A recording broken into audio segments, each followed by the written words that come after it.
Dead drop. You're walking through a park. Just another morning.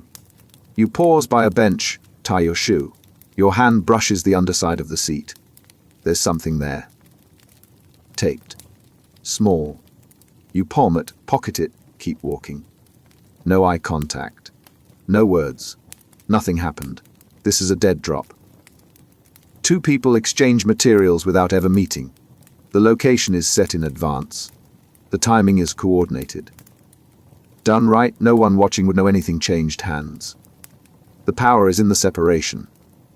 In espionage, contact is risk.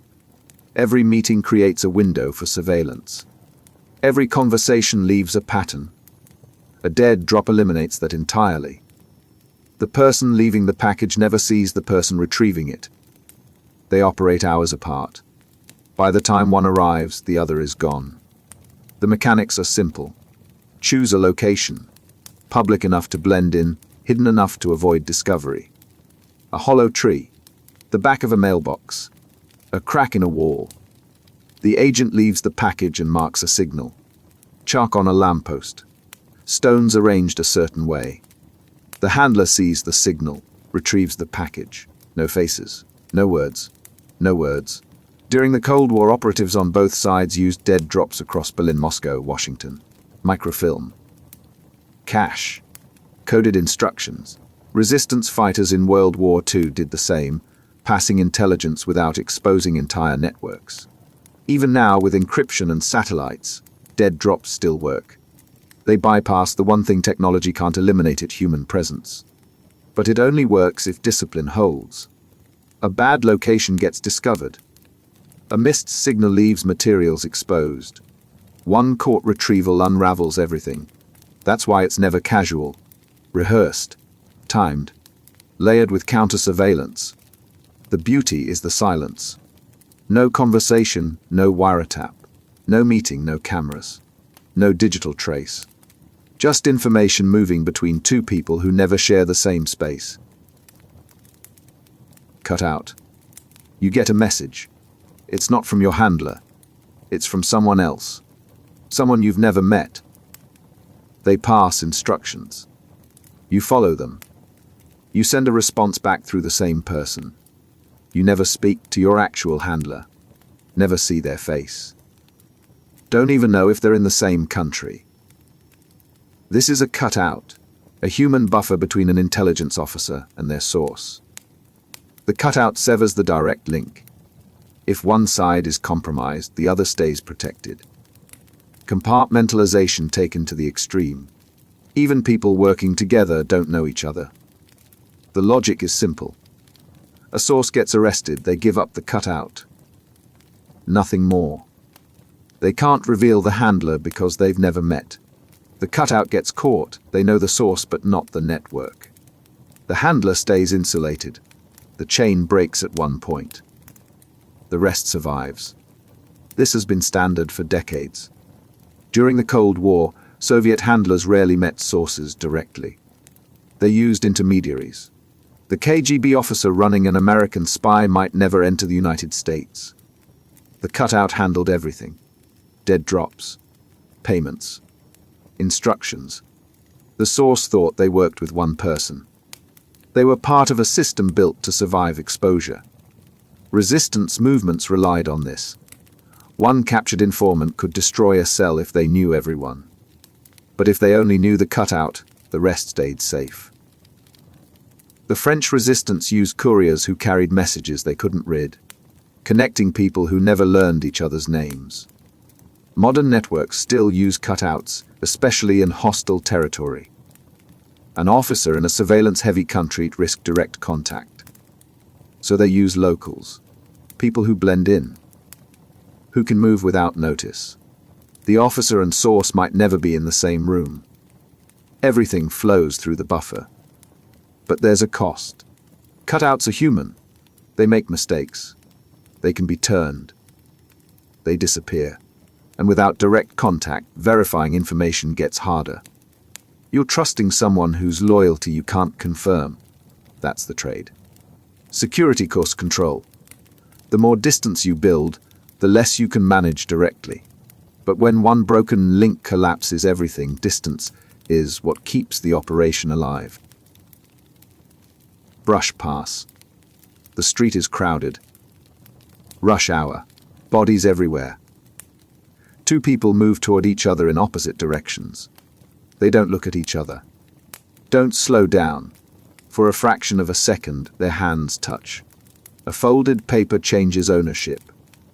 Then they're past each other, disappearing into the crowd. If you blinked, you missed it. A brush pass transfers materials in plain sight without anyone noticing. It's fast. It's clean. And it relies entirely on timing and nerve. The technique demands precision.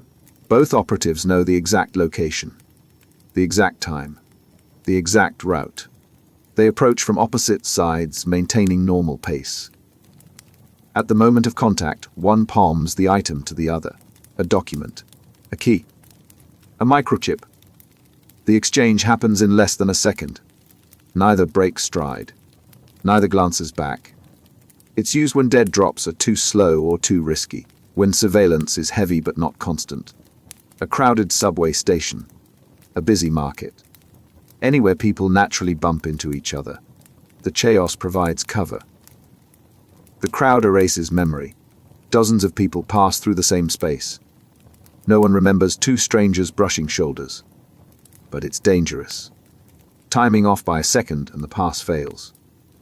One operative hesitates, and surveillance notices. The item drops and it's over. Unlike a dead drop, there's no second chance. No retrieval window. Either the handoff works or it doesn't. That's why it's rehearsed obsessively.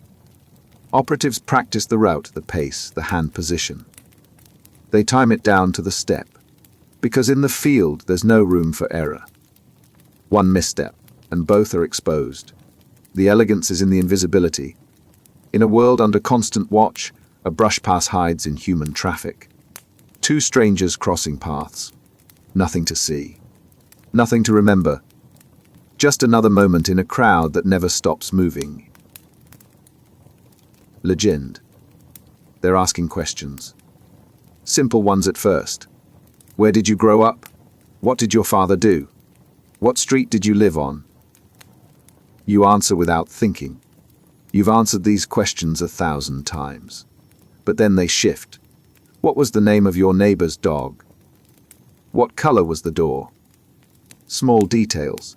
The kind you'd remember if you'd actually been there. This is when a legend either holds or breaks. A legend is a constructed identity. Not just a fake name and passport.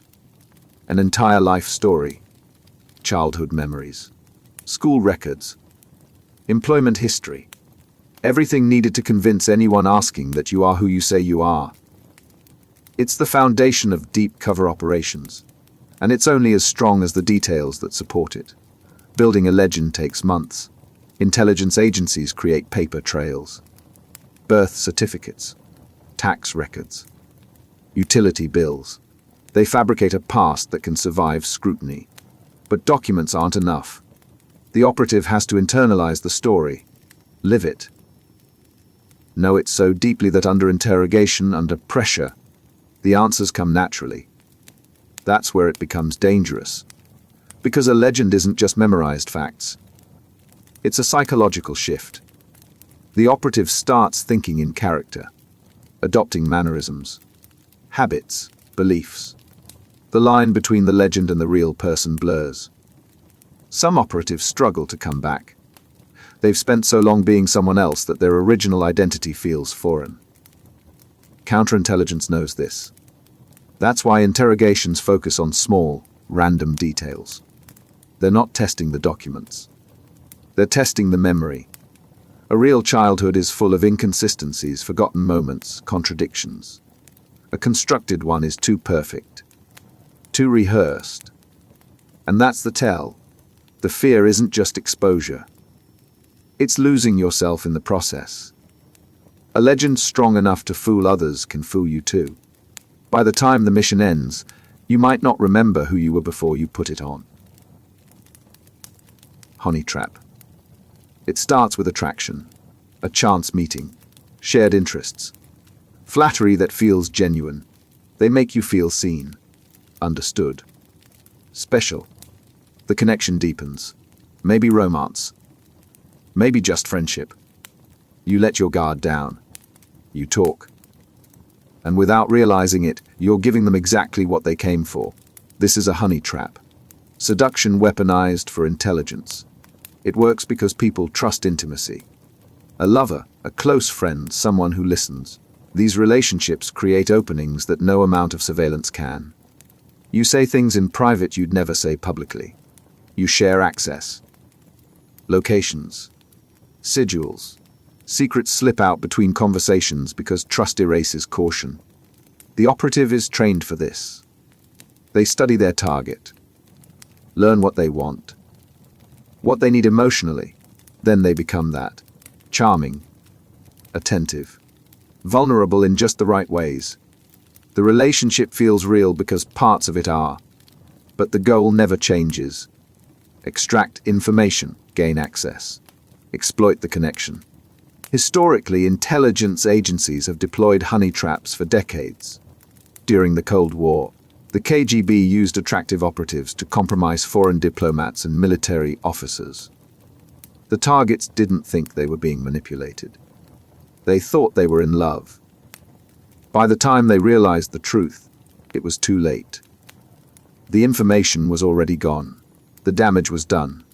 The cruelty is in the betrayal. Not just of trust, but of something deeper. The target doesn't just lose information. They lose the belief that the relationship was real. Everything they felt becomes suspect. Every moment replays with a different meaning. And the operative. Some can compartmentalize. Treat it like any other assignment. But others carry it. Because even when the emotions are manufactured, spending months or years building intimacy leaves marks. You can fake a relationship, but you can't always fake what it does to you. Black bag job. The apartment is empty. You've confirmed it 3 times. You have maybe 20 minutes before the target returns. You're already inside. Gloves on. Tools ready. You move fast but careful. 1 fingerprint, 1 disturbed item, and they'll know someone was here.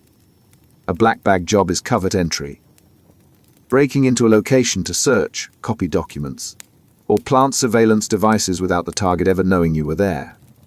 The skill is in leaving no trace. Locks are picked, not forced. Drawers opened and closed in exact positions. Furniture, papers, everything photographed before you touch it, so you can put it back perfectly. You're not just searching. You're operating inside someone's life without disturbing the surface. The goal varies. Sometimes it's documents, financial records, communication logs. Sometimes it's installing bugs, a microphone in a lamp, a camera in a smoke detector, devices small enough to hide in plain sight, transmitting everything back to your handlers. This was standard Cold War practice. Intelligence agencies would break into embassies, homes, offices. The FBI's black bag jobs targeted suspected spies and political activists. They'd photograph files, copy keys, plant listening devices. The operations were illegal, but the intelligence was too valuable to pass up. The risk is total. If you're caught inside, there's no cover story that holds. You're a burglar at best, a spy at worst. And if the target notices something out of place, a shifted book, a drawer not quite closed, they'll know. They'll sweep for bugs. Change their security. The entire operation collapses. That's why the best black bag jobs are the ones no one ever discovers. You were there. You took what you needed. And the target goes on living, completely unaware that their privacy was never really theirs. Compartmentalization. You're part of an operation. You know your task, your contact, your instructions. What you don't know is what anyone else is doing. You don't know the full plan. You don't know who else is involved. You don't even know what the operation is actually for. And that's intentional. Compartmentalization divides information so no single person holds the complete picture. Each operative knows only what they need to complete their part. nothing more. If one gets caught, they can't expose what they don't know. It's a survival structure. Intelligence networks operate in isolated cells. Each cell handles a specific function. Surveillance, logistics, communications, wet work. The cells don't interact, don't share information, don't even know the others exist. The handler coordinates between them, but the operatives never see beyond their own assignment. This was standard in resistance movements. During World War II, the French resistance organized in small, isolated groups. A courier knew where to deliver a message, but not what it said or who sent it. A saboteur knew which bridge to destroy, but not why or what else was happening. If captured, they couldn't betray the network because they were never part of it. They were a single piece in a puzzle they'd never seen. Modern intelligence agencies still operate this way. An analyst decrypts intercepts without knowing where they came from. A case officer runs a source without knowing how the information will be used. A technician plants a device without knowing the target. The system protects itself by keeping everyone blind. But there's a cost. Coordination becomes harder. Mistakes multiply when no one sees how their work connects. Operatives follow orders they don't understand, trusting a plan they can't verify. And if the handler is compromised, the entire structure collapses because no one else knows how the pieces fit. The trade is simple. Security through ignorance. You can't reveal what you were never told. Plausible deniability. The operation happens. Evidence points in a direction. But when questioned, the person who ordered it claims ignorance. No direct connection. No paper trail. No explicit command. Just enough separation to say they didn't know. They might have known. They probably did. But proving it is another matter. Plausible deniability is the art of maintaining distance from actions you authorized. The goal isn't innocence. It's the inability to prove guilt. It works through layers. An official suggests a problem needs solving but never specifies how. A subordinate interprets the suggestion as permission. The action happens. The official denies involvement. No written order exists. No recorded conversation. Just vague language that could mean anything. The structure protects the decision maker by removing their fingerprints from the outcome. Intelligence agencies rely on this. During the Cold War, covert operations were designed with built-in deniability. The president approved objectives but not methods. The CIA executed missions but kept details from leadership. If an operation went public, politicians could claim they never authorized it. The operatives took the fall. The system stayed intact. It's still used in modern conflicts. Unmarked soldiers. Anonymous cyber attacks. Proxy militias. Actions that achieve strategic goals without official acknowledgement. The perpetrator is obvious to anyone watching, but without concrete proof, denial remains plausible. And plausibility is all that's needed. The cruelty is in the abandonment. Operatives carry out missions under the assumption they're supported. When things go wrong, that support evaporates. The same people who gave the orders now claim they never did. You're left holding the responsibility for something you were told to do. A plausible deniability protects power by sacrificing the people who execute it. The distance isn't just legal. It's moral. And once you're on the wrong side of it, you realize the protection was never for you. Non-official cover. You're not a diplomat. You're not a take to an embassy. You don't have immunity. You work in a private company. Maybe finance. Maybe journalism. Maybe tech. You live a normal life.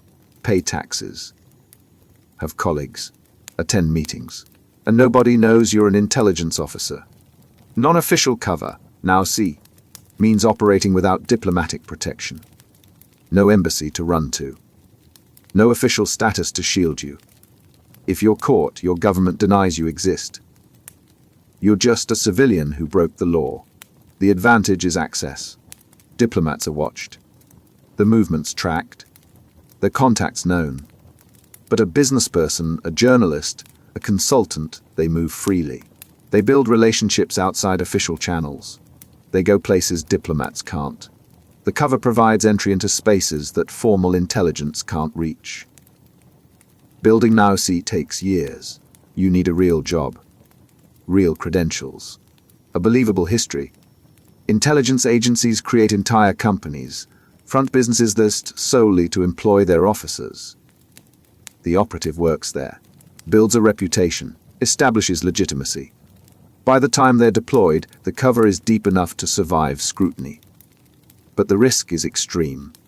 If exposed, there's no diplomatic immunity to fall back on. You face the full weight of local law. Espionage charges, prison, or worse. And your government won't intervene, acknowledging you would confirm the operation. So they don't. You disappear into a foreign legal system, and officially, you were never theirs. Some NOWS officers spend entire careers undercover. They marry, have families, live double lives so complete that even the people closest to them don't know. The pressure is constant. One mistake, one inconsistency, and everything unravels. The trade is freedom for safety. You can go anywhere, do anything, as long as you accept that if it falls apart, no one is coming to get you. Safe house. The address is generic, a quiet street, an unremarkable building. You don't knock. The door is unlocked. Inside, it's furnished but anonymous. No personal items. No photos. Nothing that suggests who lives here, because no one does. It's not a home. It's a location.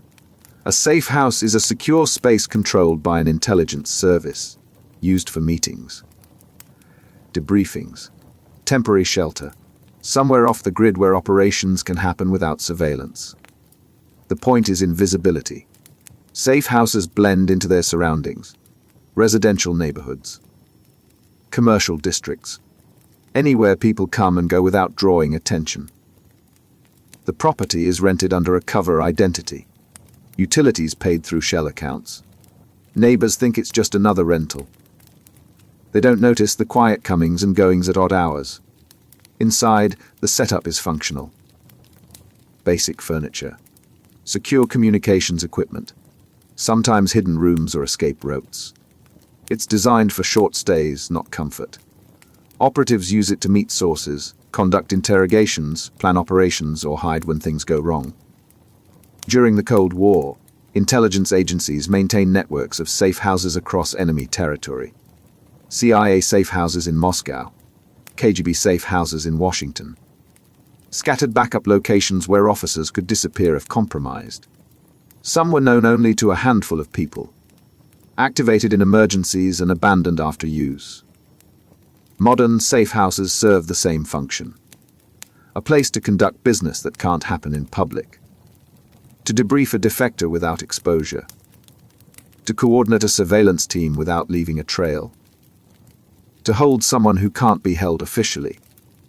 But they're only safe as long as they stay secret. Once a safe house is compromised, it's burned. Abandoned immediately. Because if the other side knows where it is, it's not a safe house anymore. It's a trap. Sleeper agent. They live a normal life. Job. Family. Routine. Years pass. Maybe decades. They're not gathering intelligence. Not running operations. Not doing anything that looks like espionage. They're just there. Waiting. And then one day, they get a signal. And everything changes. A sleeper agent is planted long-term in enemy territory, inactive until needed. They embed themselves in society, building a life that provides cover. The goal isn't immediate intelligence. It's positioning.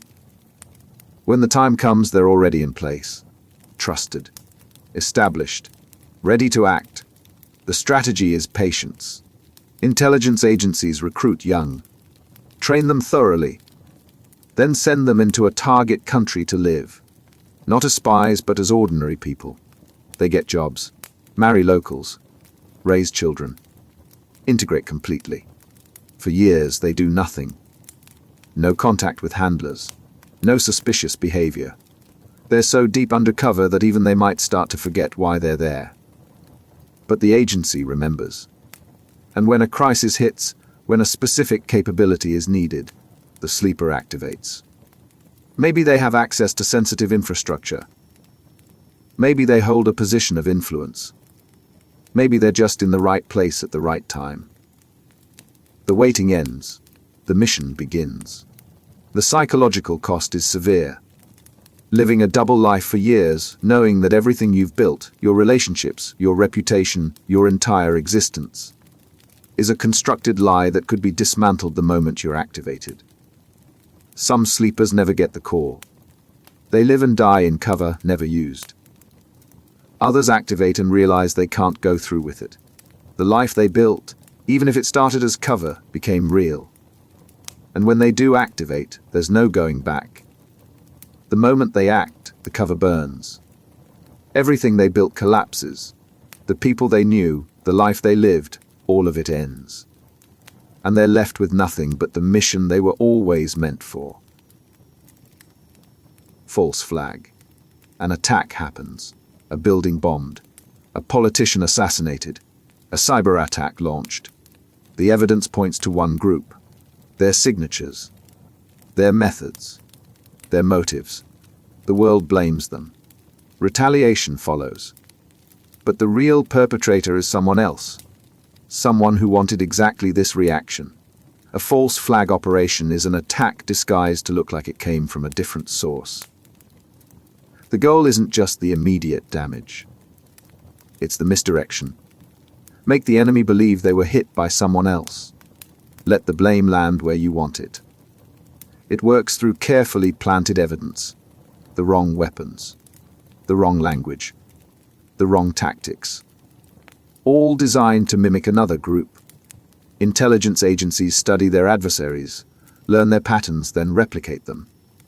When the operation executes, investigators find exactly what they expect to find.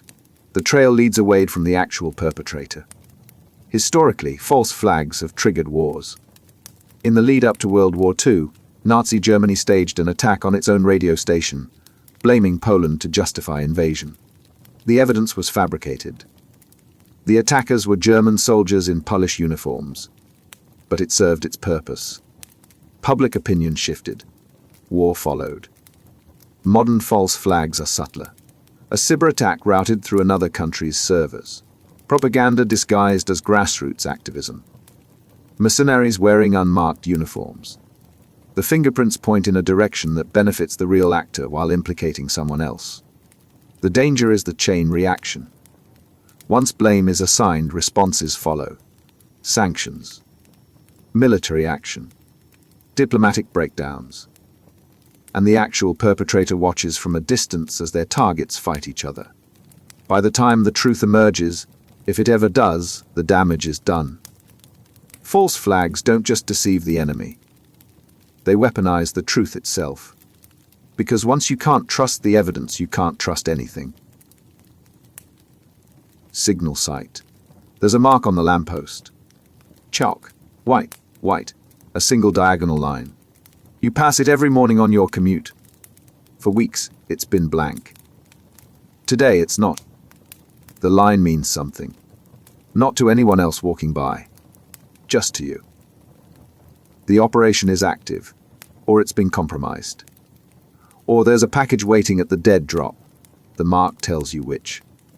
A signal site is a predetermined location where operatives leave visual indicators to communicate without direct contact. A chalk mark. A piece of tape, a specific arrangement of objects. Each variation carries a different message.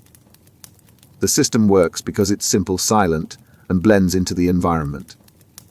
The marks are designed to look like nothing. Graffiti, random scratches, things people ignore. But to the trained eye, they're instructions. A vertical line means proceed. A horizontal line means abort. An X means danger. The operative checks the site as part of their routine. A walk to work. A trip to the store. If the signal is there, they act.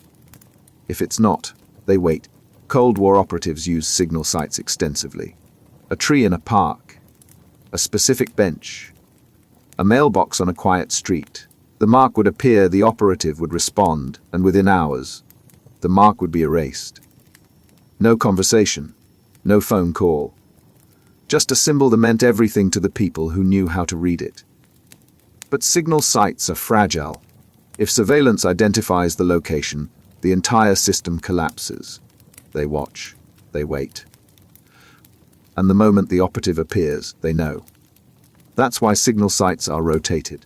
Used once or twice, then abandoned. A new location, a new mark, always moving. The elegance is in the mundanity. A chalk line on a post, a bent twig on a trail. Signals hidden in plain sight, saying everything to the people who matter and nothing to everyone else. Live drop. You're sitting on a bench, reading a newspaper. Someone sits down next to you, doesn't look at you, doesn't speak. You fold the paper. Stand. Leave it on the bench. They pick it up. You're already walking away. The exchange took seconds. If anyone noticed, it looked like a forgotten newspaper. A live drop is a face-to-face handoff in a public space, timed to appear accidental. Unlike a dead drop, both operatives are present. The risk is higher. The exposure is real. But it's faster. And sometimes speed matters more than safety. Timing is everything. Both operatives arrive separately, blend into the crowd. At the exact moment they cross paths. One leaves the item, the other takes it. A newspaper on a bench. A folder left in a bathroom stall. A bag swapped in a busy cafe.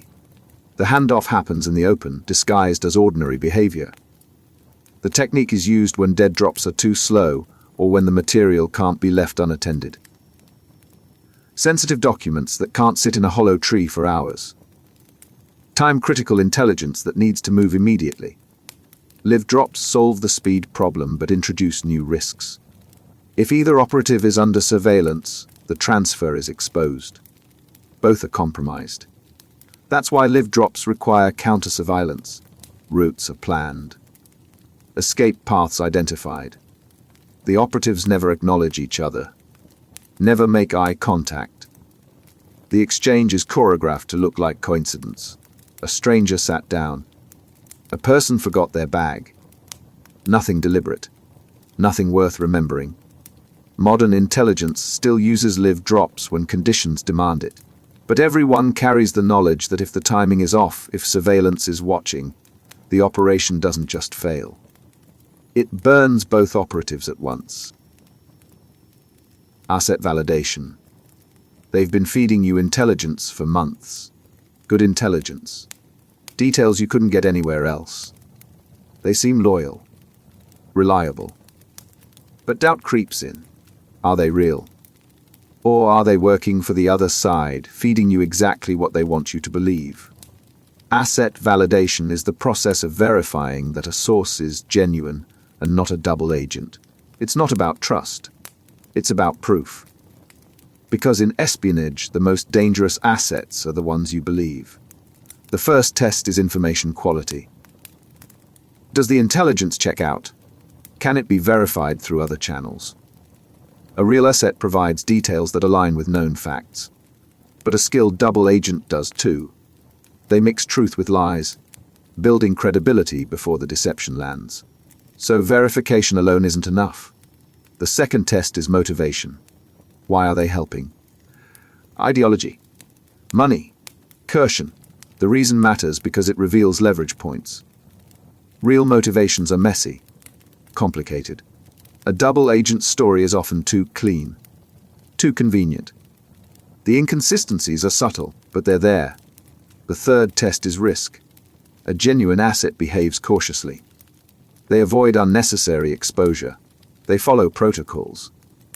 A double agent sometimes pushes too hard, offers information too easily, volunteers for dangerous tasks without hesitation. Because they're not actually risking anything. They're protected. Validation never ends. Even trusted assets are re-evaluated constantly. Patterns are monitored. Information is cross-checked, because the moment you stop questioning, you've already been compromised. Intelligence agencies have lost entire operations because they trusted an asset who turned. The damage doesn't just come from bad intelligence. It comes from the decisions made based on lies you thought were truth. The paranoia isn't optional. It's survival. Every asset could be real. Or they could be the trap. Dry cleaning. You're being followed. You don't know who. You haven't seen them. But the feeling is there. A presence just out of sight. So you start moving. Not running. Just changing your route. Doubling back. Taking unnecessary turns. Stopping abruptly. You're not trying to get somewhere. You're trying to see if the feeling follows. Dry cleaning is the technique of detecting and shaking surveillance before conducting an operation. The goal isn't just to lose a tail. It's to confirm whether you have one in the first place. Because if you're being watched, the operation stops. Everything stops. The process is deliberate. You walk a surveillance detection route, a path designed to reveal followers. Choke points where anyone trailing you has to stay close. Open spaces where sudden stops expose movement behind you. Reflective surfaces to catch faces. Multiple turns that force a tail to adjust. If someone is following, the route makes them visible. Once detected, you either abort or escalate. Aborting means walking away. The operation is compromised. You don't meet your contact.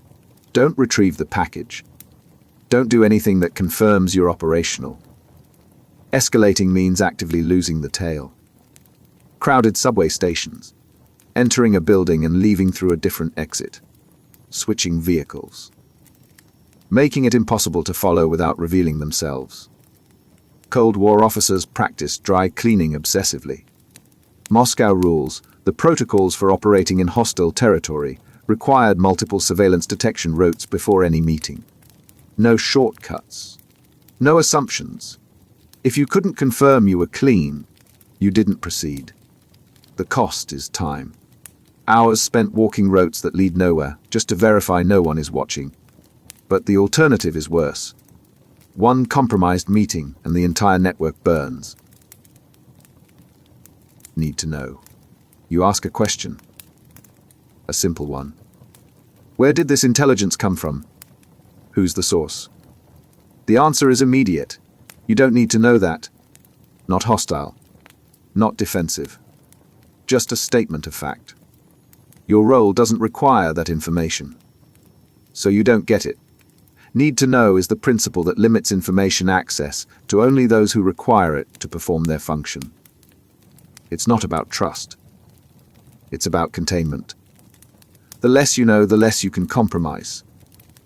It works through strict compartmentalization. An analyst reviewing satellite imagery doesn't know how the images were obtained or what operation they support. A technician installing surveillance equipment doesn't know the target or the objective. An officer running a source doesn't know what other operations the source supports. Each person has exactly the information necessary for their task. Nothing more. This protects against both external and internal threats. If an analyst is compromised, they can't reveal operational details they never knew. If an officer is interrogated, they can't betray a network they were never part of. The information damage is limited to their specific function, but it creates blind spots. People execute tasks without understanding the broader context. They follow orders based on incomplete information. Mistakes happen because no one sees the full picture. Operatives act on assumptions that might be wrong because they're not allowed to ask clarifying questions. Intelligence agencies accept this trade-off. The security benefit outweighs the coordination cost. Because in a world where anyone can be turned, the safest approach is making sure no single person knows enough to destroy everything. Need to know isn't paranoia. It's recognition that in espionage, knowledge itself is a vulnerability. And the best way to protect information is to never share it in the first place. Black propaganda. A story spreads, it's shocking, detailed, specific. It names people, describes events, provides evidence. And it's completely false. But by the time anyone realizes that, it's already done its job. Public opinion has shifted. Reputations are destroyed. The damage is permanent. And no one knows where the story came from. Black propaganda is disinformation designed to appear as if it originated from a different source. The goal isn't just to lie. It's to lie in a way that looks authentic. To create content that spreads on its own, carrying a message that benefits the real author while appearing to come from someone else. It works through careful fabrication. Fake documents, forged letters, manipulated photos, audio recordings stitched together from real clips.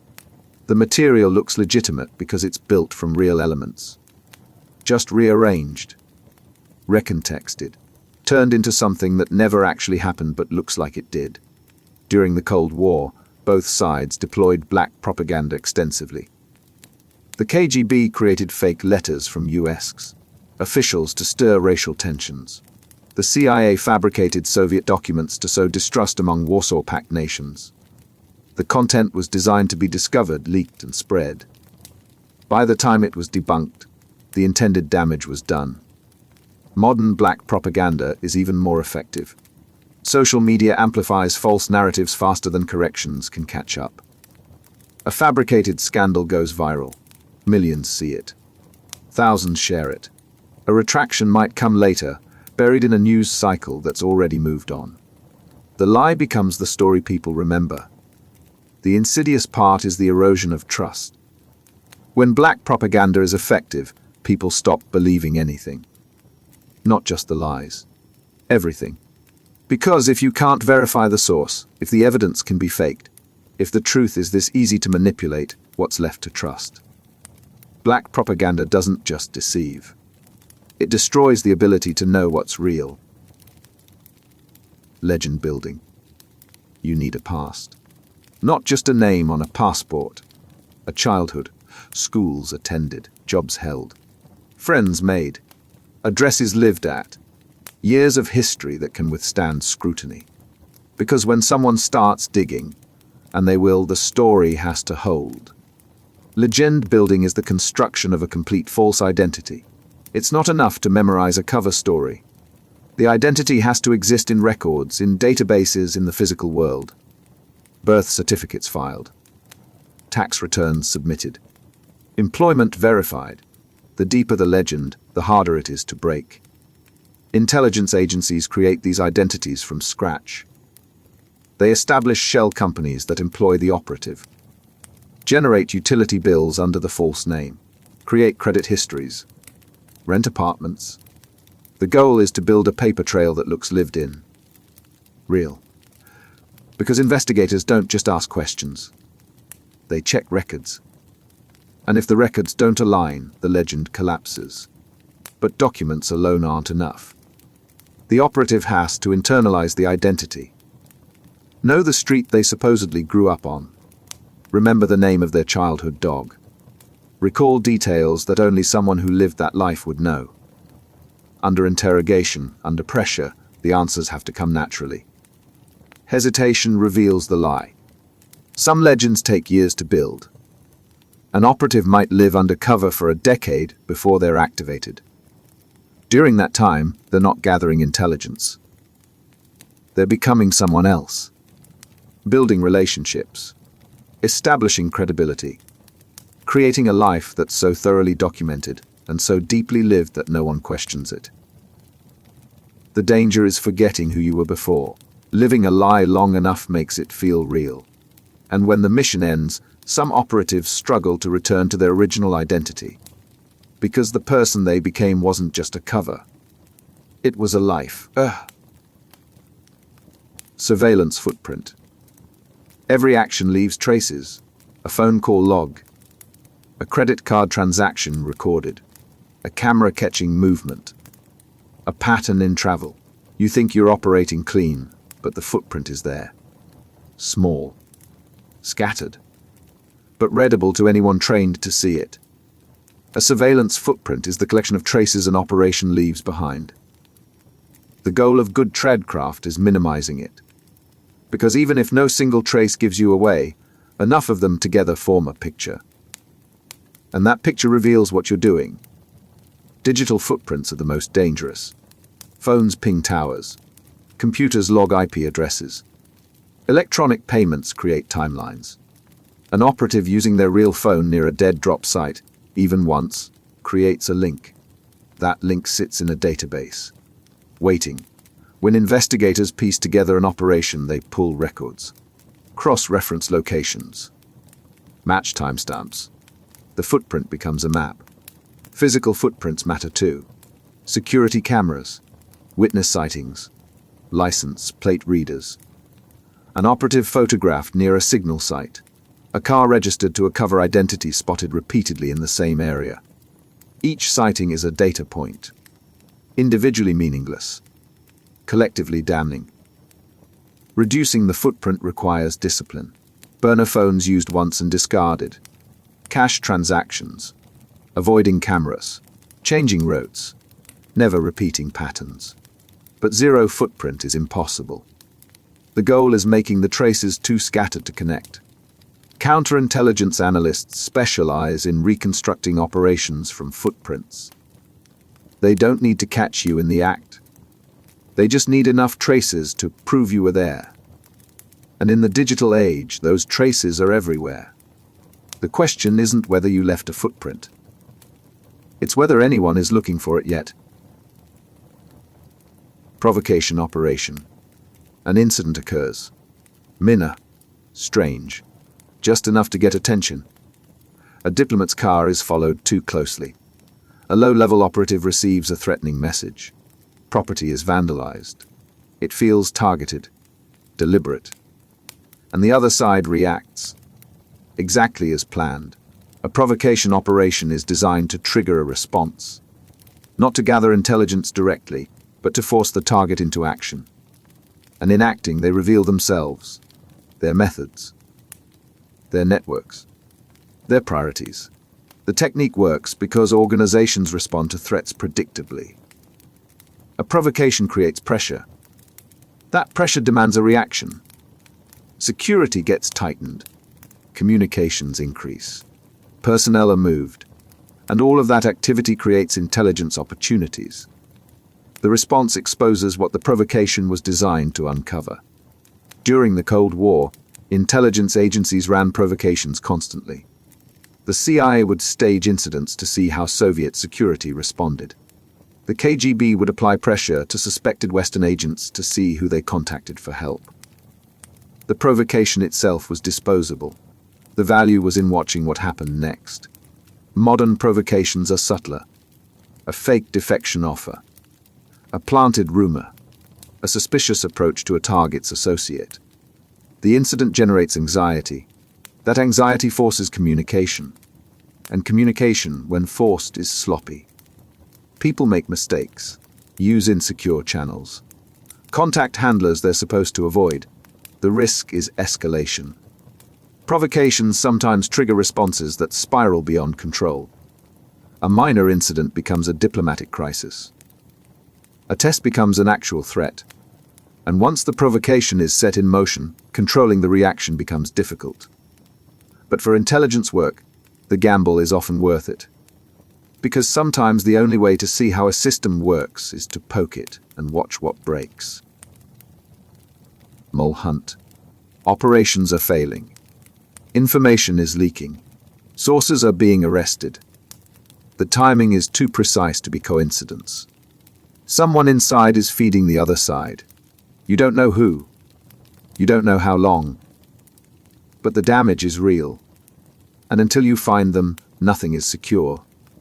A mole hunt is the search for a traitor within your own organization. It's not just investigation. It's paranoia made operational. Because the person you're looking for is someone you trust. Someone with access. Someone who knows how to hide. The process starts with pattern analysis. Which operations were compromised? Who knew about them? Access logs are pulled. Communication records reviewed. Travel histories examined. The circle of suspects narrows, but slowly. Because the mole knows the procedures. They're careful. They've covered their tracks. Then comes the testing. False information is fed to different people. Compartmentalized. If the false intel leaks, you know which compartment it came from. The circle tightens. Suspects are isolated. Monitored. Their behavior scrutinized for inconsistencies. Mole hunts destroy morale. Everyone becomes a suspect. Trust evaporates. Colleagues turn on each other. Accusations fly. Even innocent people start acting guilty because the pressure makes everyone paranoid. And the mole, if they're skilled, blends into that chaos, acting just as confused and concerned as everyone else. Some hunts take years. Aldrich Ames sold CIA secrets to the Soviets for nearly a decade before he was caught. During that time, he passed polygraphs, maintained his cover, watched as operations he'd betrayed collapsed. The hunt eventually found him, but only after devastating damage. The fear isn't just the mole. It's how long they've been there, how much they've taken, and how many people died because of information they sold. One-time pad. The message is encrypted, not with a computer algorithm, with a random key, a key that exists in only two places. One copy with the sender, one with the receiver. After the message is sent, both copies are destroyed. The key is never used again, and without it, the message is unbreakable. A one-time pad is the only truly unbreakable encryption method. It works through pure randomness. Each character in the message is paired with a random character from the pad. The combination creates the encrypted text. To decrypt, you need the exact same pad. Without it, even infinite computing power can't break the code. Because there's no pattern, no algorithm, just randomness. The security comes from the rules. The pad must be truly random. It must be used only once. It must be at least as long as the message. And both copies must be kept absolutely secure. Break any of those rules, and the system fails. Intelligence agencies used one-time pads extensively during the Cold War. Spies carried them as booklets, tiny, easily destroyed. Each page held a key. After use, the page was burned. The next message used the next page. As long as the pad remained secure, the communications were safe. The limitation is logistics. Distributing pads is difficult. Each operative needs their own. If they run out, communication stops. And if a pad is captured, every message encrypted with it becomes readable. That's why pads were produced in limited quantities and closely guarded. Modern encryption relies on computational complexity, algorithms that are hard to break but theoretically breakable. One-time pads are different. When used correctly, they're not hard to break. They're impossible. The trade-off is practicality. You can't scale one-time pads. But for the most critical communications, the ones that absolutely cannot be compromised, nothing else comes close. Agent handling. Your source is scared. They missed a meeting, stopped responding to signals. When you finally make contact, they're rattled, paranoid, ready to quit. Your job isn't just gathering intelligence. It's keeping them operational, calm, convinced that continuing is worth the risk. Agent handling is the management of human sources. It's not about extraction or recruitment. It's about maintenance, keeping a source motivated, secure, and productive over time. Because running an agent isn't a transaction. It's a relationship, and relationships require care. The first challenge is trust. Your source is betraying their country, their employer, maybe their family. That weight is constant. They need reassurance. Not just that the intelligence matters, but that you'll protect them. That if things go wrong, you'll get them out. Whether that's true or not, they have to believe it. The second challenge is security. Sources make mistakes. They get sloppy. They contact you when they shouldn't. They take unnecessary risks. Your job is enforcing discipline without pushing them away. Because if they feel controlled, they rebel. If they feel abandoned, they panic. The third challenge is motivation. Why are they helping? Money, ideology, revenge, ego. The reason shifts over time. What started as patriotism might fade into routine. What began as financial need might become fear of exposure. You have to adapt. Reinforce the motivation. Provide new reasons to continue. Handler-source relationships are delicate. Too close and boundaries blur. Too distant and loyalty weakens. The best handlers walk that line. Professional but empathetic. Supportive but firm. They become the one stable point in the source's increasingly unstable life.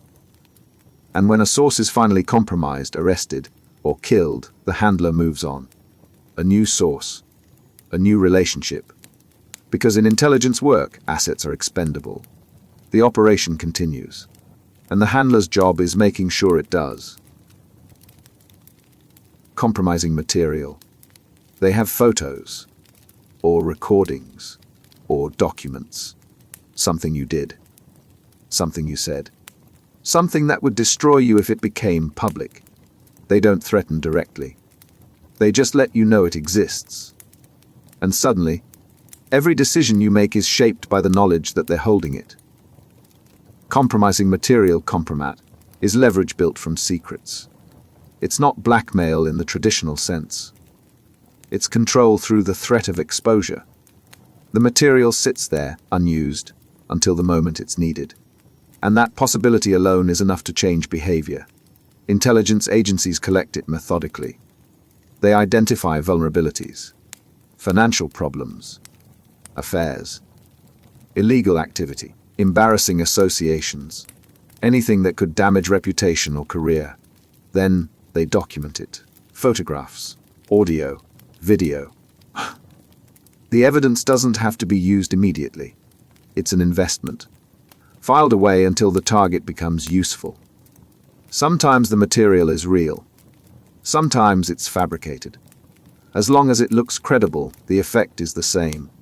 The target doesn't know if exposure will happen. They just know it could. And that uncertainty is what makes it effective. They start self-censoring, avoiding certain topics, making decisions that protect themselves rather than serve their actual interests. The Cold War was built on compromat. The KGB specialized in it. They'd lure targets into compromising situations, set up affairs, create financial entanglements, then present the evidence, not as a demand, just as information. The target understood, cooperate, or this becomes public. Modern intelligence still uses it. But now the material spreads faster. A leaked recording, a hacked email, a photo that goes viral. The damage is instant. And once it's out, there's no taking it back. The cruelty is in the permanence. Even if you comply, the material still exists. You're never free of it. Every decision is made under the shadow of exposure. And the holder of that material controls you without ever having to say a word. Brush contact. You're in a crowded place, a lobby, a subway platform. Someone bumps into you, apologizes, keeps walking. It felt like nothing. But in that moment, information moved. A USB drive, a folded note, a whispered location. The exchange happened so fast, so naturally that anyone watching missed it entirely. A brush contact is a brief, seemingly accidental interaction used to pass intelligence. It's not a meeting. It's a collision. Planned to look random. Executed in seconds. And designed to leave no trace. The technique requires precision. Both operatives know the location, the timing, the exact route. They approach from different directions. At the moment of contact, they exchange whatever needs to move. A handshake that passes a key, a bump that transfers a package, a shared glance that confirms a message. Then they separate. No conversation, no acknowledgement. It works because it blends into normal human traffic. People brush past each other constantly in public spaces. No one remembers a stranger who apologized for bumping into them. The interaction is too brief, too mundane to register as significant. Even surveillance watching in real time might not catch it. But it's fragile. Timing off by a second and the contact fails. One operative hesitates and it becomes noticeable. The package drops and everything is exposed. Unlike dead drops or signal sites, there's no backup. No second chance. Either the exchange works or it doesn't. Cold War operatives used brush contacts in hostile territory where surveillance was constant. A quick pass in a train station. A moment in a theater lobby. Anywhere crowds provided cover.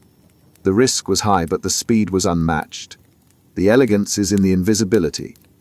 Two strangers. One accidental moment. And intelligence moves between them like it was never there at all.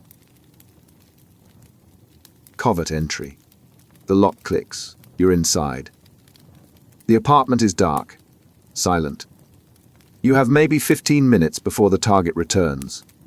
Every surface is a potential giveaway. Every object has a position you need to remember. You photograph the room. Wide shots. Close-ups. Because when you leave, everything has to look exactly as it did when you entered. Covert entry is breaking into a location without leaving evidence you were there. It's not just about getting in. It's about operating invisibly. Searching. Installing devices. Copying files. All while ensuring the target never knows their space was compromised. The skill is in the details. Locks are picked, not forced. Alarms disabled, not triggered. Dust patterns preserved. Furniture positions memorized. You don't just avoid leaving traces. You actively restore the environment to its exact state.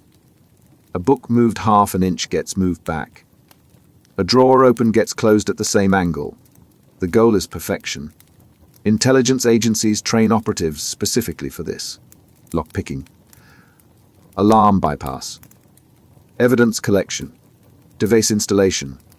Photography. The technical skills are only part of it. The rest is discipline. Moving carefully. Touching only what's necessary.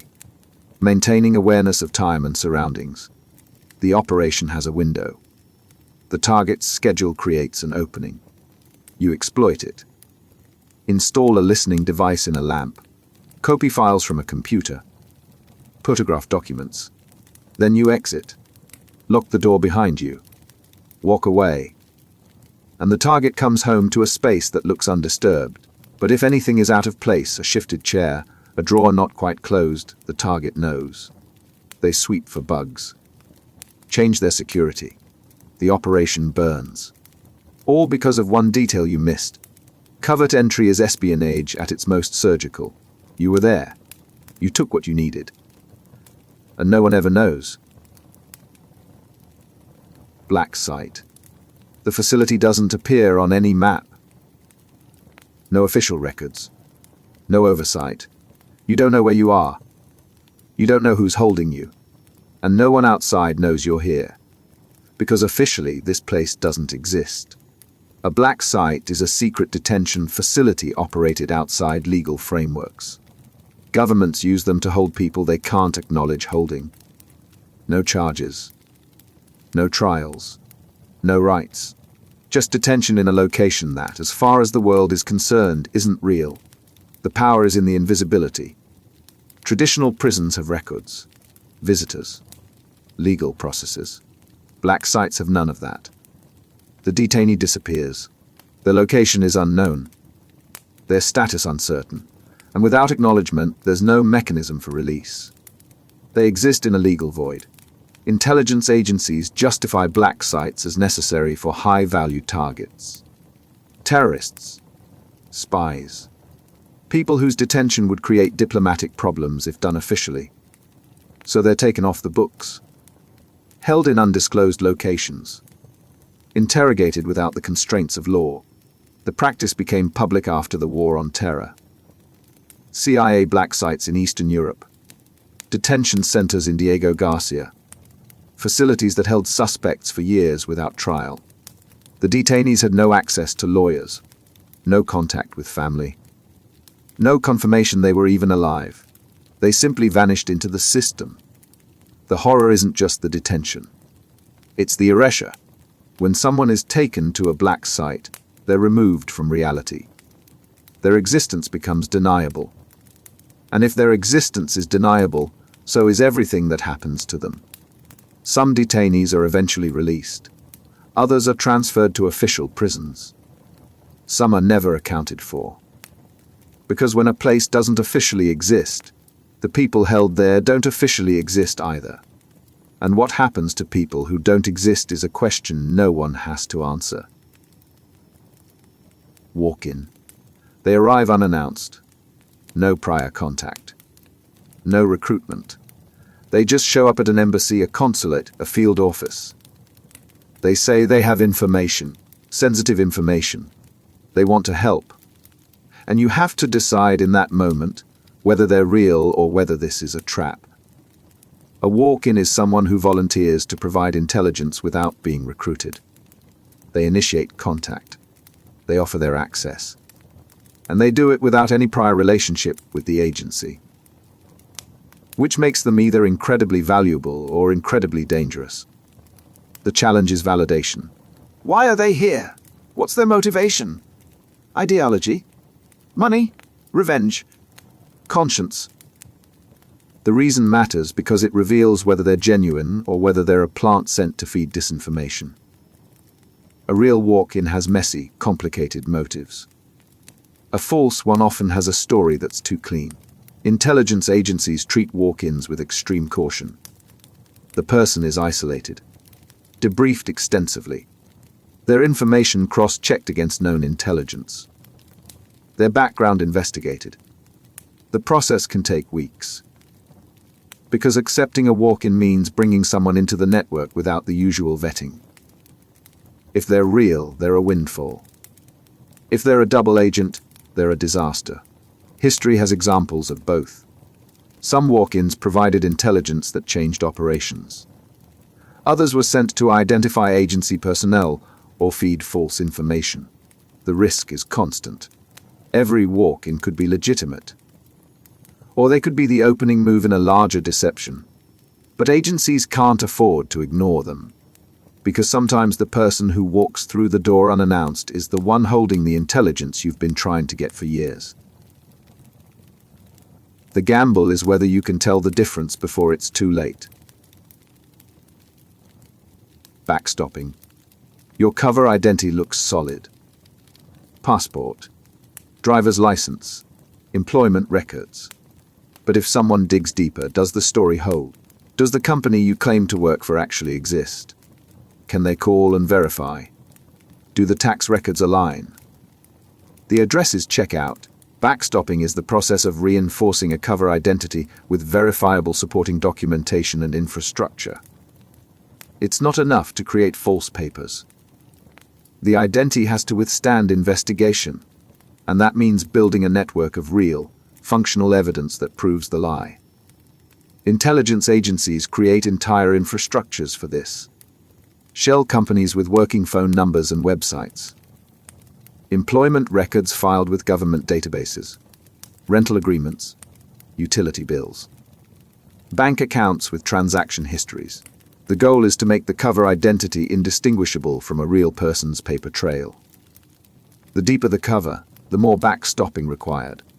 A short-term alias might only need basic documents. But a long-term legend, an operative embedded for years, needs everything. References who will confirm employment. Colleagues who remember working with them. A digital footprint that matches the story. Backstopping creates all of it. The system is tested constantly. Counterintelligence knows to check details.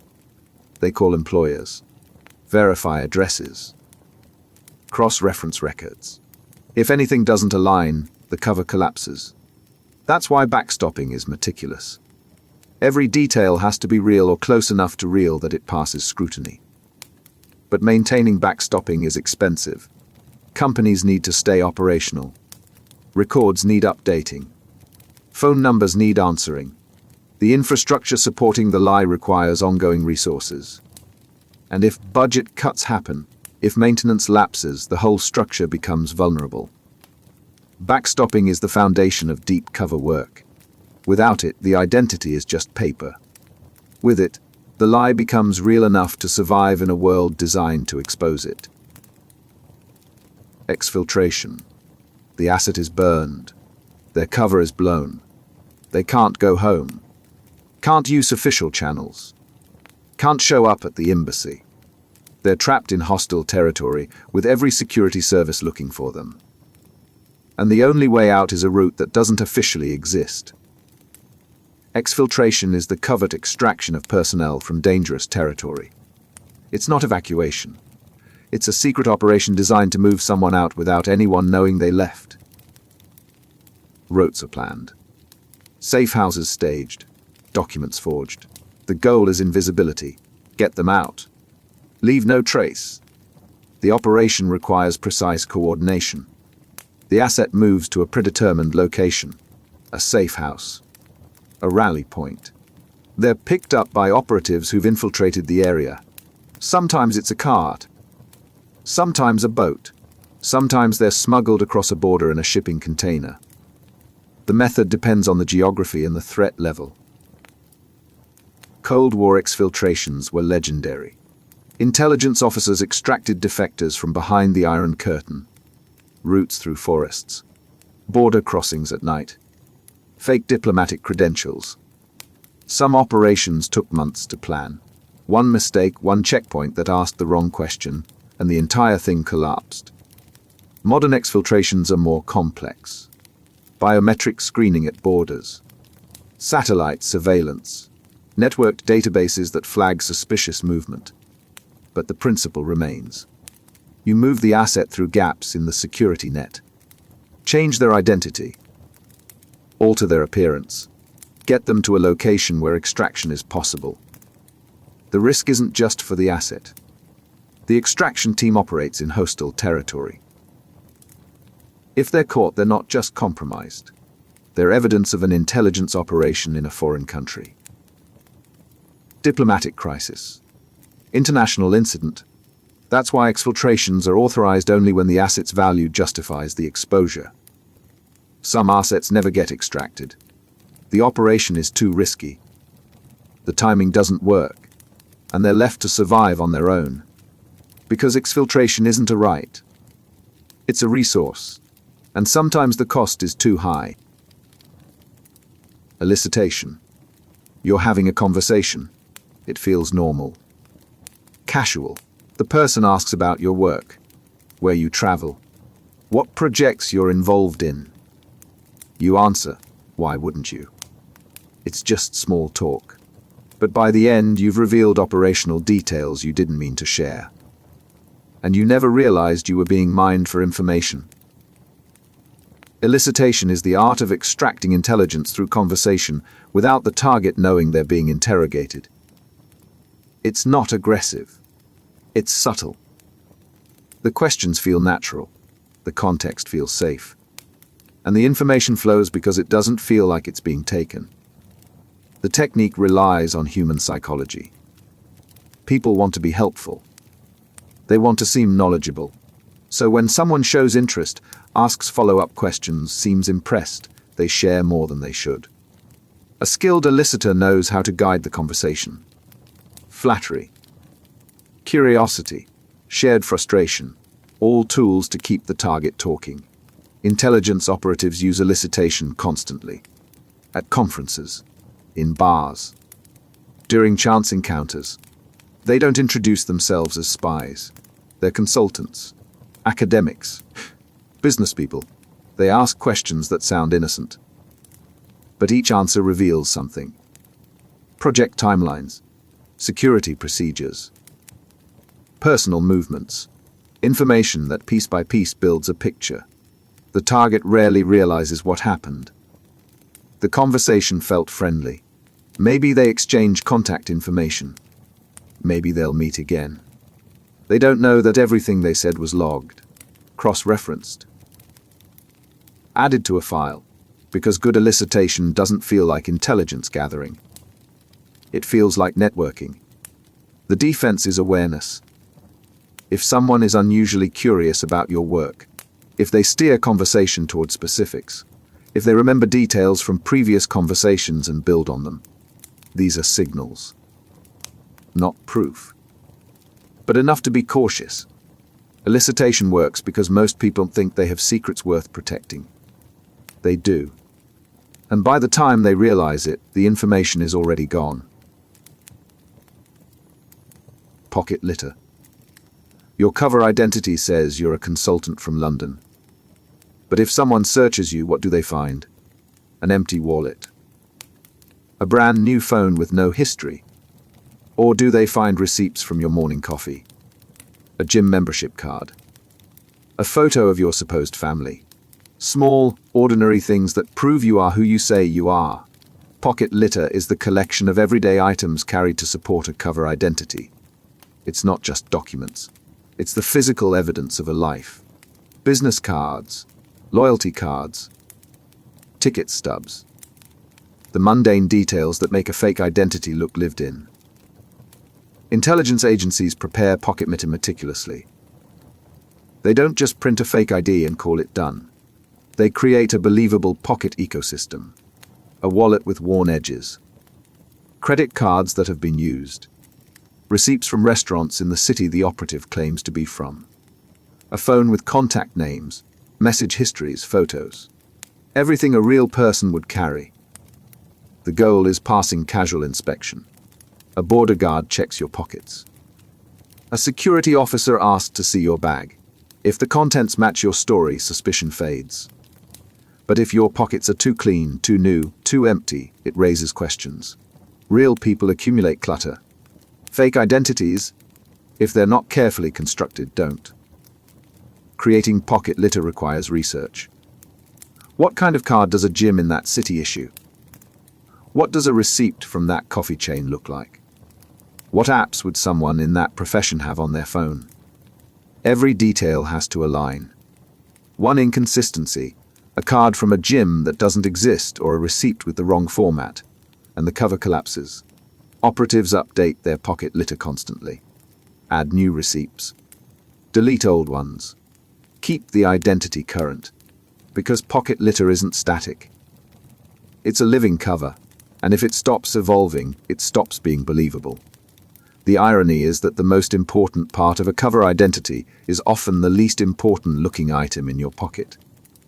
A crumpled receipt, a faded membership card, proof that you exist. Operational security. You mention the operation to a colleague, just once, in a secure room. It seems harmless.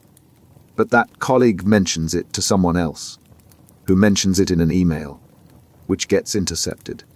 And suddenly, a carefully planned operation is compromised because one person said one thing they shouldn't have. Operational security, OPSEC, is the discipline of protecting sensitive information about an operation. It's not just about secrets. It's about controlling every detail that could reveal what you're doing, who's involved, or when it's happening. A single slip can unravel months of work. The principle is simple. Limit who knows. Limit what they know. Limit how they communicate. Every person read into an operation is a potential leak. Every communication is a potential intercept. OPSEC minimizes both. This means compartmentalization. People know only what they need for their part. The surveillance team doesn't know the operation's objective. The logistics team doesn't know the target. The handler doesn't know the full network. Information is siloed, and if one part is compromised, the rest remains secure. It also means discipline. No phones near operational sites. No emails with identifiable details. No casual conversations about ongoing work. Operatives follow protocols because one violation can burn everything. A phone left on. A name mentioned in the wrong place. A pattern in travel that surveillance notices. But humans make mistakes. They talk.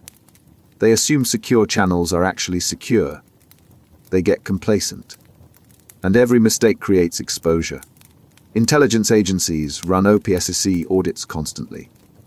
Testing communications, checking for leaks. because the threat isn't just external. Sometimes the biggest risk is internal carelessness. OPSEC failures have destroyed operations. Entire networks exposed because someone forwarded an email they shouldn't have. Assets arrested because a phone pinged a tower near a meeting site. The discipline saves lives. The lapses end them. Canary Trap. A document is leaking. Sensitive information showing up in places it shouldn't. You don't know who's responsible. So you create multiple versions of the same document. Each version is slightly different. A name, a date, a detail. You distribute each version to a different person. And then you wait. When the leak happens again, you check which version appeared. And now you know exactly who did it. A canary trap is a technique for identifying leakers by inserting unique, traceable markers into information. The content is essentially the same, but the variations are fingerprints. And when one shows up in unauthorized hands, it points directly to the source. The method is elegant. You don't need surveillance. You don't need interrogations. You just need patience. Distribute the bait. Monitor for the leak. Match the details. The trap is invisible until it's sprung, and by the time the leaker realizes being caught, the evidence is already in front of them. Intelligence agencies use canary traps to protect classified information. During investigations, in sensitive briefings, each recipient gets a document that looks identical but contains subtle differences. A middle initial changed, a location spelled differently, a date shifted by a day, differences small enough that they don't affect meaning but large enough to identify the source. Corporate environments use them too. Confidential contracts, strategic plans, anything that might leak to competitors. The principle is the same. Control the distribution. Embed unique markers. Track what escapes. The psychological effect is powerful. Once people know canary traps exist, they become paranoid. Is this document marked? Will sharing it expose me? The uncertainty itself becomes a deterrent. Even if a trap isn't active, the possibility that it might be makes people cautious. But canary traps only work if the leaker doesn't know to look for them. A sophisticated insider checks for variations, compares documents, strips identifying details, and if they're careful enough, they can leak without triggering the trap. That's the gamble. The trap is only as good as the leaker's ignorance. Agent Provocateur. A protest is planned, peaceful, legal, but someone in the crowd starts escalating, throwing objects, smashing windows, shouting for violence. Others follow. The police move in. Arrests are made. And later you find out the person who started it wasn't a protester. They were planted, sent to turn a legal demonstration into a criminal act. An agent provocateur is someone inserted into a group to incite illegal activity or create justification for a response. They're not there to gather intelligence. They're there to manipulate, to push others into actions they wouldn't take on their own.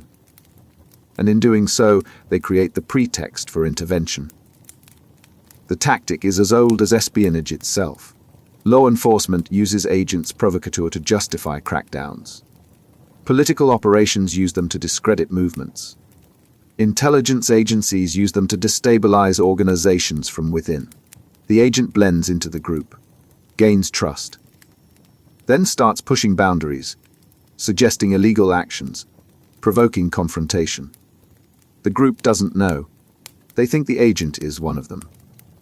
Committed, radical, willing to act. And when the agent escalates, some follow. Not because they plan to, but because the momentum, the pressure, the appearance of consensus pushes them forward. And once they cross the line, the consequences are real. Historically, agents provocateur have been used to break strikes, disrupt political movements, justify police violence. The Pinkertons used them against labor organizers. Intelligence services used them during the Cold War to fracture dissident groups. The pattern is consistent. Infiltrate, agitate, create the crisis. Then step back and let the fallout destroy the target. The ethical line is gone. An agent provocateur doesn't just observe illegal activity. They create it. They turn people who might never have acted into criminals. And they do it under the cover of belonging. The defense is difficult. How do you identify someone whose job is to fit in? The only protection is discipline. Clear boundaries. Rejection of anyone pushing for actions the group hasn't agreed to. But even that isn't foolproof, because a skilled provocateur knows how to make escalation feel organic. Cover for action. You're running an intelligence operation in a foreign country. But you can't just operate in the shadows. You need a reason to be there. A visible, legitimate purpose that explains your presence. So you become a businessman, a journalist, an aid worker. The cover isn't just for hiding. It's for justification. It gives you access, movement, credibility. And if anyone asks what you're doing, you have an answer that sounds real. Cover for action is the public-facing justification for covert operations. It's not the same as a cover identity. It's the operational framework that makes the activity seem legitimate. The reason you're in that country. The explanation for your movements. The story that holds when someone looks. Intelligence officers use cover for action constantly. A tech consultant traveling to install systems is actually mapping networks for cyber operations. A researcher studying local infrastructure is identifying vulnerabilities. A cultural exchange program is cover for recruiting assets.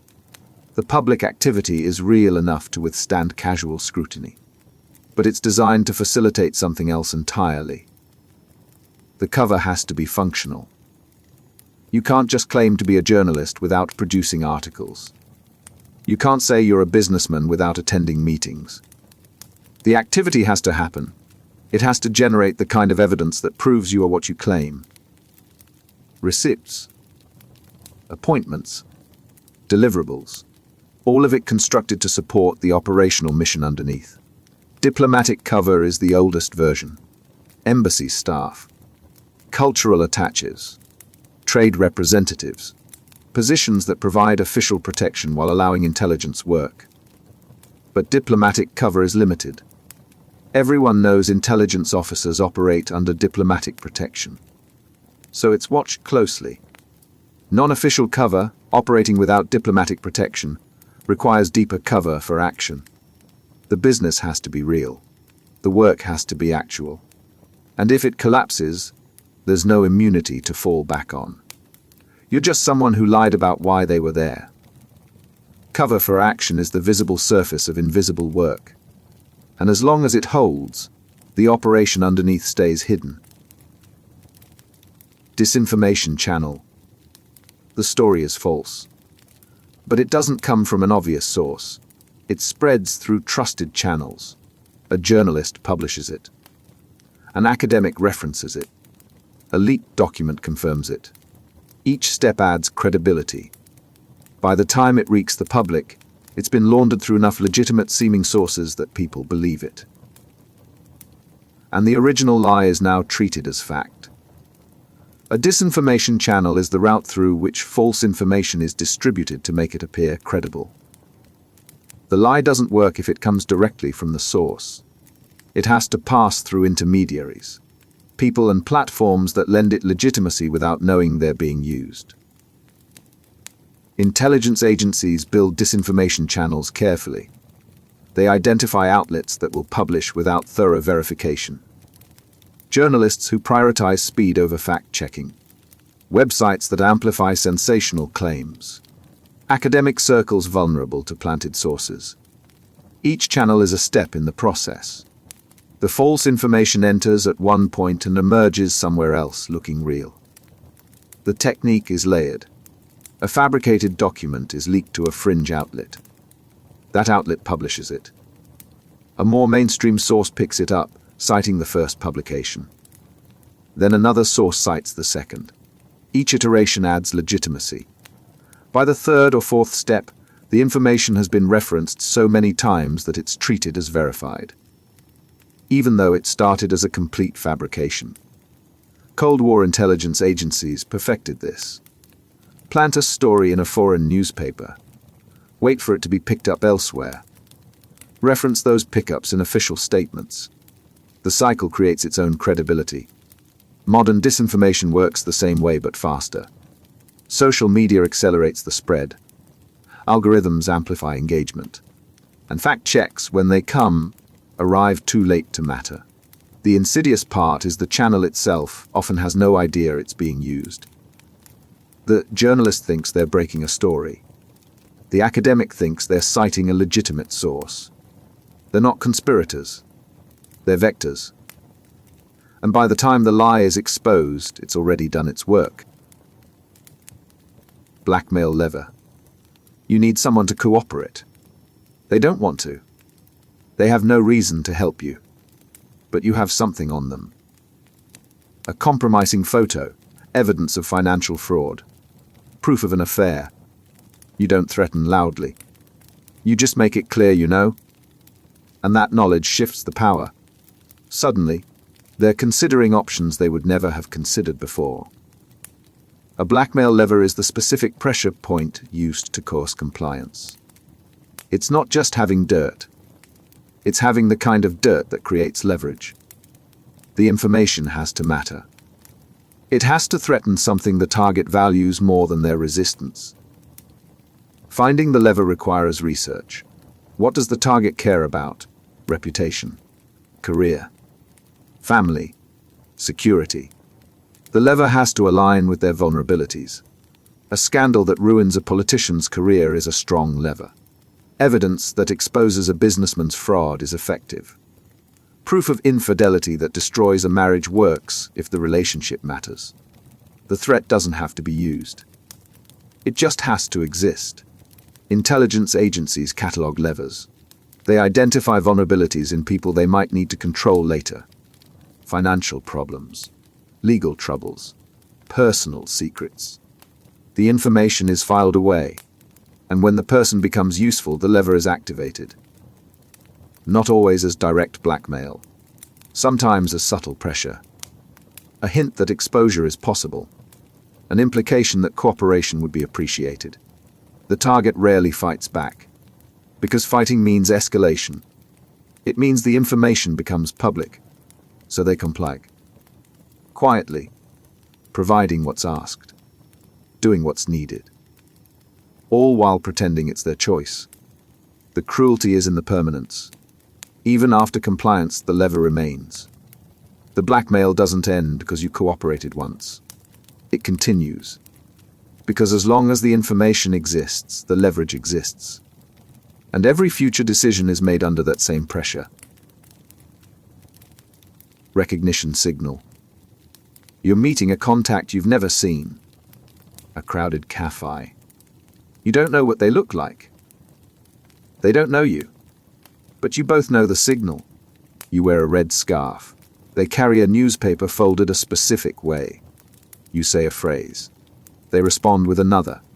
And in that exchange, you confirm identities without ever stating names. A recognition signal is a prearranged indicator used to verify identity during a covert meeting. It's not just about finding each other. It's about confirming that the person you're meeting is the person you're supposed to meet. Because in espionage, assuming identity is dangerous. The signals are designed to be subtle.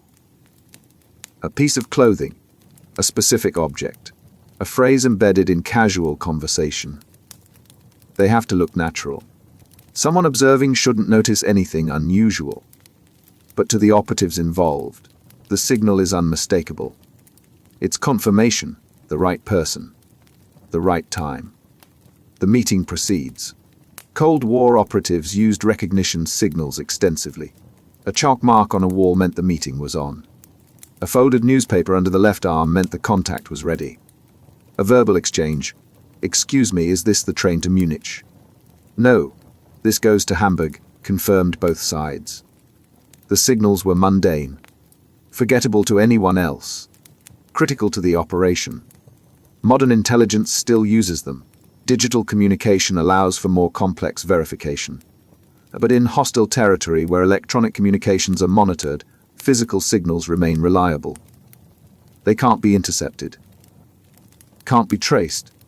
They exist only in the moment.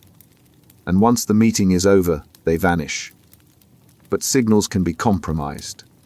If the other side knows the system, they can impersonate. Send the wrong person with the right signal. That's why signals are often layered. A primary signal, a secondary confirmation, and if something feels wrong, abort protocols kick in. Because meeting the wrong person doesn't just blow your cover. It can end your life. Tripwire Message. Everything seems normal, but then you check the signal site. There's a mark that shouldn't be there. Not the usual indicator. A different one. The emergency signal. It means stop. Abort. Don't proceed. Something has gone wrong. And you have minutes, maybe less, to get out before whatever went wrong catches up to you. A tripwire message is a prearranged warning that alerts operatives to immediate danger. It's not a request. It's an alarm. And when it appears, the operation stops instantly. No questions. No verification. You see the signal. You leave. The system works because it's simple. A specific mark at a specific location. A phrase in a message. A missed check-in. Whatever the indicator, it's unmistakable. And it means the same thing every time. Compromised. Exposed. Danger. The operative doesn't need details. They just need to know the situation has collapsed. Intelligence agencies build tripwire protocols into every operation. If the handler suspects surveillance, if an asset is arrested, if a safe house is discovered, any scenario that puts the operation at risk triggers the tripwire. The message goes out, and everyone connected to that operation goes dark. Meetings cancelled, dead drops abandoned, signal sites ignored, the network shuts down. The discipline is absolute. You don't investigate why the tripwire activated. You don't try to verify. You don't reach out to see if it's a mistake. Because by the time you ask, it might be too late. The tripwire exists for the moments when there's no time to explain. Only time to run. Some operatives never see a tripwire. Others see multiple over a career. Each one means an operation burned. Intelligence lost. Sometimes people lost. But the ones who survive are the ones who saw the signal and didn't hesitate. Emergency exfil plan. The operation is falling apart. Your cover is blown. Local security is mobilizing. You can't use official channels. Can't go to the embassy. Can't contact your handler through normal means. But you have a plan. A route. A series of safe houses. A contact who will get you across the border. You've rehearsed it, and now you're executing it. Because the emergency you trained for is happening. An emergency exfil plan is a pre-established escape route activated when an operation is compromised. It's the last resort, the option you hope never to use. But when everything else fails, it's the only thing standing between capture and freedom. The plan is built in stages. Rally points. Safe houses. Transportation. Documents. Each step moves you farther from the danger zone. You don't go directly to the border. You move through layers. Change appearance. Switch identities. Create distance between where you were and where you're going. Intelligence agencies give operatives emergency plans before deployment. Routes mapped. Contacts identified. Resources prepositioned. The operative memorizes it. Because if the plan is needed, there's no time to review notes. You have to know the first rally point. The recognition signal for the emergency contact. The backup if the primary route is blocked. Cold War exfil plans were elaborate. Operatives carried suicide pills in case capture was imminent. That's how serious the stakes were. Modern plans are more sophisticated but no less critical. GPS coordinates. Encrypted phones with one-time contacts. Prepaid transport. The infrastructure is there, waiting, dormant until activated.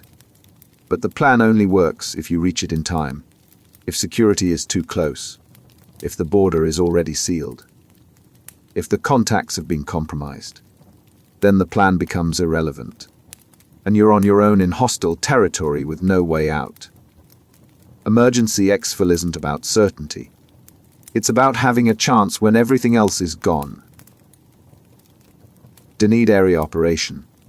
The country doesn't allow intelligence work. Foreigners are tracked. Communications monitored. Security services everywhere. Operating there isn't just difficult. It's designed to be impossible. But you're going in anyway. Because the intelligence is worth the risk. And if you're caught, there's no diplomatic immunity. No rescue. Just arrest and everything that follows. A denied area operation is intelligence work conducted in territory with hostile, aggressive counterintelligence. These aren't just unfriendly countries. They're places where foreign intelligence officers are actively hunted, where surveillance is constant, where one mistake means exposure. Operating in denied areas requires different tradecraft. You can't use phones, can't meet contacts openly, can't rely on dead drops that might be discovered. Every action assumes hostile observation. So, operations become minimal, brief, designed to leave the smallest possible footprint. Officers in denied areas often work under deep cover. No diplomatic protection. No official connection to their government. They're business people, tikers, journalists, living normal lives while conducting intelligence work in stolen moments. The pressure is relentless. Because one slip, one inconsistency, and counterintelligence closes in. During the Cold War, Moscow was the ultimate denied area for Western intelligence. The KGB watched everyone, bugged hotel rooms, followed suspected operatives, arrested anyone who looked suspicious. CIA officers operated there anyway, using elaborate counter-surveillance, running brief, high-risk meetings, accepting that capture was always one mistake away. Modern denied areas include countries with advanced surveillance states, facial recognition, license plate readers, communication intercepts, digital tracking that makes physical surveillance look primitive. Operating there means assuming everything is monitored and planning accordingly. The risk calculation is brutal. The intelligence has to justify the exposure. Because if an operation burns in a denied area, it doesn't just cost the mission. It costs the operative their freedom, and sometimes their life. Counterintelligence Feed. Your enemy has an intelligence operation running. They think it's working. Their source is providing valuable information. Regular reports. Consistent quality. What they don't know is that you control the source. Everything they're receiving is curated, designed, fed to them deliberately, and they're making decisions based on lies you want them to believe. A counterintelligence feed is the controlled flow of false information to an adversary through a compromised channel. It's not just catching a spy, it's using them, turning their intelligence operation into your weapon, feeding them exactly what serves your interests. The technique requires patience. You identify an enemy intelligence operation. Maybe you catch their agent. Maybe you discover their collection method. Instead of shutting it down, you take control. The agent keeps reporting, but now you write the reports. The information looks real. It's detailed, verifiable where it needs to be, but it's shaped to mislead. During World War II, the British ran one of history's most successful counterintelligence feeds, Operation Fortitude. They controlled German spies in Britain, fed them false information about Allied invasion plans, convinced the Germans that D-Day would happen at Calais, not Normandy. The Germans believed it, positioned forces based on it. And when the real invasion came, they were in the wrong place. The key is making the feed believable. You can't just lie. You have to mix truth with deception. Give them real information that doesn't matter. Build credibility. Then, when it counts, you feed them the critical lie. And they accept it because everything else checked out. But counterintelligence feeds are fragile. If the enemy suspects, if they cross-check and find inconsistencies, if another source contradicts the feed, it collapses. And suddenly they know not just that the information was false, but that you were controlling it, which tells them more than if you just shut the operation down. Surveillance saturation. You're being followed, not by one person, by a team. They rotate, switch positions, cover every angle. You turn a corner, different face. You enter a building. Someone's already inside. You can't lose them because they're everywhere. The coverage is total. And it's not designed to be subtle. It's designed to let you know you're contained. Surveillance saturation is the deployment of overwhelming observation resources to track a target completely. It's not covert. It's overt. The target knows they're being watched. That's part of the pressure. You can't operate. Can't meet sources. Can't conduct intelligence work. Because any move you make is observed and recorded. Hostile governments use saturation against suspected intelligence officers. A team of 20, 30, however many it takes. They follow the target everywhere. Document every movement. Photograph every contact. The goal isn't just information. It's paralysis. Make the target so visible that any operational activity becomes impossible.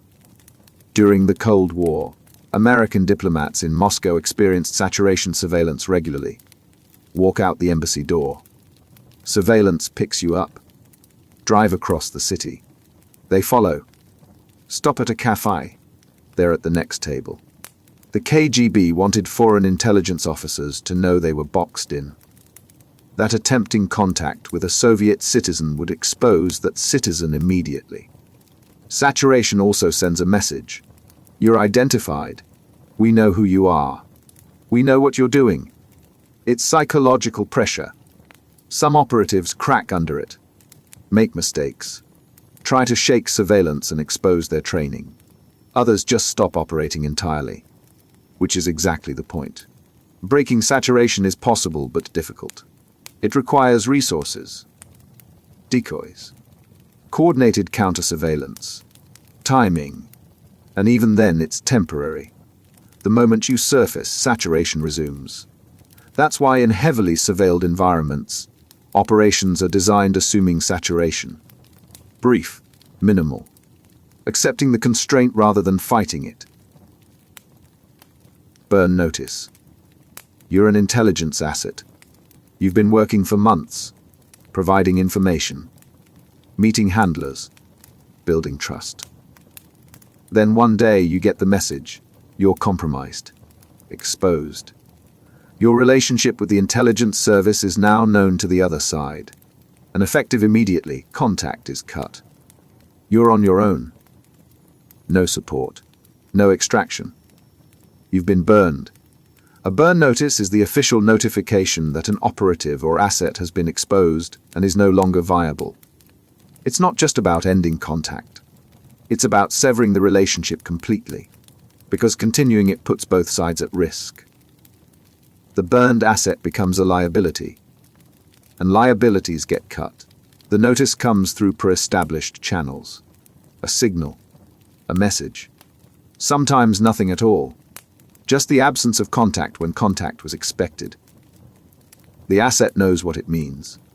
They've been identified, possibly under surveillance, maybe already facing arrest, and the agency that recruited them is gone. Intelligence services burn assets for multiple reasons. Counterintelligence discovered them. Their access dried up and they're no longer useful. They became a security risk. Or the political situation changed, and continuing the relationship creates more problems than it solves. Whatever the reason, the result is the same. The asset is alone. For the burned operative, the consequences are severe. If they're in hostile territory, they face arrest, interrogation, prison. Possibly worse. If they're a foreign national working for a hostile service, they face treason charges in their own country. And the agency that recruited them offers no help, no legal support, no intervention. Because officially the relationship never existed. Burn notices are brutal but necessary. In intelligence work, exposure is terminal. Continuing to work with a compromised asset doesn't just endanger that person. It endangers the entire network. Handlers, other assets, future operations. So when someone is burned, they're cut immediately. Completely. Dangle. They approach you, offer information, claim they want to defect. They seem perfect. Access to exactly what you need. Motivated. Willing, but something feels off. Too convenient. Too eager.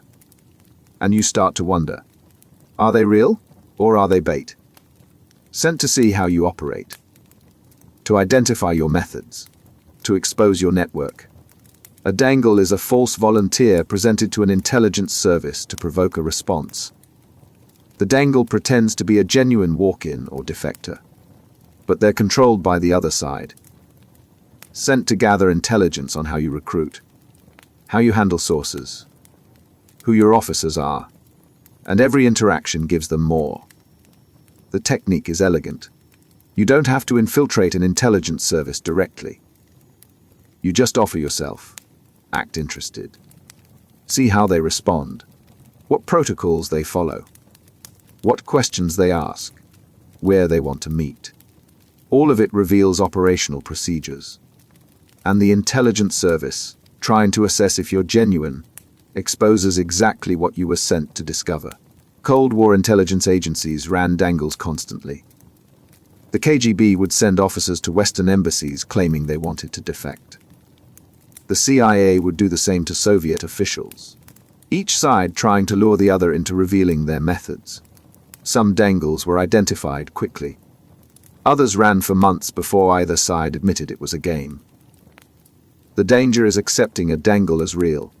You invest resources, reveal officers, establish communication channels, build a relationship, and then you discover it was false from the beginning. Everything you did is now known to the other side. Your methods compromised. Your officers identified. Your operational security damaged. That's why intelligence agencies treat every walk-in with suspicion. Test their information. Verify their access. Look for inconsistencies. Because the cost of accepting a dangle is too high, even if it means turning away someone genuine. Double agent. They're working for you, providing intelligence, following instructions, but they're also working for the other side, reporting everything you ask them. Every meeting, every question, every piece of information you request. You think you're running them, but they're running you, feeding you exactly what the other side wants you to know, and using your operation to gather intelligence on you. A double agent is someone who works for two intelligence services simultaneously, with at least one side unaware of the divided loyalty. They're not just spies. They're platforms for deception. Every interaction becomes a data point. Everything you reveal about your priorities, your methods, your targets, gets reported back. Double agents are created multiple ways. An agent gets caught and flipped, turned by threats or offers. They keep working for their original service but now report to their captors.